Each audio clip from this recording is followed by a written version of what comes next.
euskotarra gara gu. Alan dino kanta zarrak eta alan sentitzen dugu guk. Gernikan eta Karrantzan, Lumon eta Maulen, Errenterian eta Tuteran, Baitxe Lurgoren eta Oionen be. Kantetan eta dantzan egiten dauen herri bat bizi izan da gizaldiz gizaldi. Eta horren lekuko gara hemen batu gareno. Eta gaur hona etorri ezin izan da ben beste asko be. Danon ardura da, ostetik datozenei gure ohiturak irakastea. Galdu ez daitezen. Holan bakarrik irango dau eta herrize bizirik.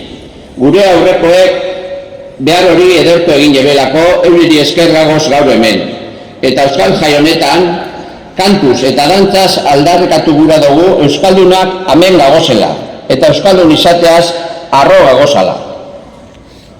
Herri hau erre ebenean, orduko emakume eta gizonek behar handia egin eben errautzetatik herrizi hartzetan.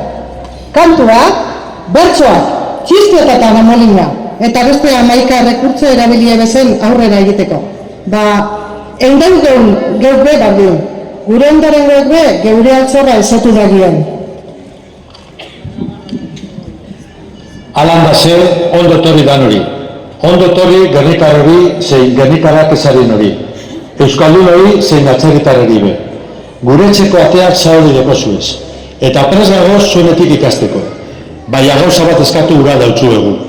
Errespetan dakizu ezala gure kultura, ohiturak, hizkuntza, folklorea. Errespetatu dakizuela historiaz betetako herri hau. Eta gu gandik eta gaugaz ikasi dakizuela. Maitautu eizue gure horrize, geurie delako. Ez honena ez da txarrena be. Geurie, ondo pasau egune, gora Gernikako euskal jaia, gora euskal herria.